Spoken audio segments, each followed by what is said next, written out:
Hi everyone, welcome back to our YouTube channel. This is Speak to Inspire, and it's so late at night and the dog's starting to bark. But anyway, we are doing this video regardless. I hope the dogs are not too noisy. And okay, so what I wanted to talk about today, or what I've been asked by a number of people, is how do you remember your speech, or how do you remember your presentation without depending completely on the slides? And I've always been a person that I love notes. I write my speech out completely. Sorry, and then I read it. After, if I'm not happy, I still want to tweak a few things, and I'll, go back and tweak and add a flow to it. So, in order for me to be able to remember my speech, is obviously to practice, and also not practice in such a way that I, after I know it will be act. So I don't want it to make it so religious and know each and every part of the speech in that type of a manner. Even if it's a presentation, you need to be able to remember the slides. What if something happens and we have load shedding, for example?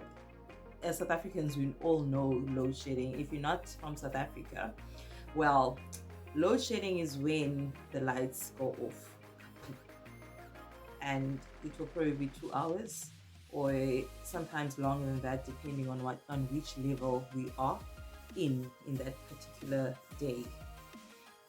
So, without going too off the topic, going back to the presentation, you need to know your slides. If anything happens to those slides, you need to remember what to say. For me, I also use guidelines, so I don't have to remember every single sentence, even if I have written it down. I know that if I'm talking about a speech, for example, about my family, and I'm introducing my family in that particular speech, I'm just being random, then the first maybe person that I'll speak about that is the person that I've grown to love and be very fond of, is my grandmother. The way that I will introduce my grandmother is a way that I knew her, and I know that after talking about my grandmother, there's a particular word that will transition. Yes, it will be a transition from that word to the next person on my list, which would be probably be my mother. And after that, or after I have spoken everything that I would like to share about my mother, the last person would be me.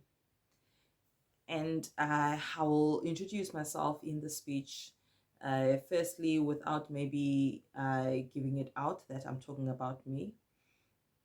And at the end, then I will introduce myself as the actual person that I've made a third party.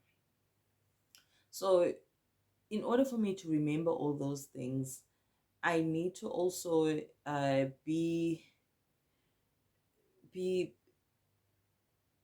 not be too hard on myself if I've forgotten something that I wanted to say when I was practicing, and also not to expect that the speech will be exactly the way that I practiced.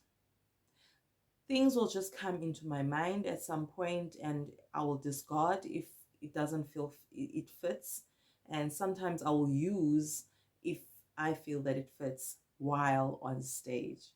So when it comes to a presentation with slides, you need to know all the slides. You know what you talk about when you are on the first slide, what you talk about when you are on the second slide, and so forth. I've seen a number of presentations where you end up reading the slide I'm guilty of that. I've done it before. Then I realized, oh my word, I need to teach myself a new skill of being able to talk about what is on the slide instead of reading religiously as if people cannot read in the audience.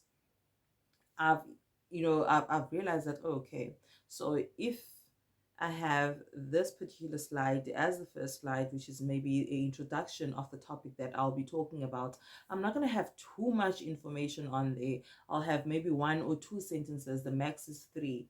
So that will be something that I will be talking about, but I'm not going to be reading it from the slides. It will be something that I have to add on, basically. I need to add on what I've written on the slides. Or some slides will have pictures of maybe people or whatever that need to be added on that particular slide. And then you will explain or you will talk about whatever that you have practiced on that particular slide. So just to make sure that you don't have too much on your slides and you end up reading, practice. Practice your speech, practice your presentation, because if it plays in your head more and more, and give yourself maybe a day or so to just practice and practice and read it out loud to yourself, so that you know that you are sorted when it comes to practicing. One more thing, if you have watched the video till the end, do subscribe to our channel, please. Subscribe to our channel, go on the comment section, tell me what methods you have used for making sure that you remember the speech or the presentation that you have done. And oh, one more thing, don't forget to subscribe. I've said that already. I think I felt that I just said it twice. Thank you. Bye.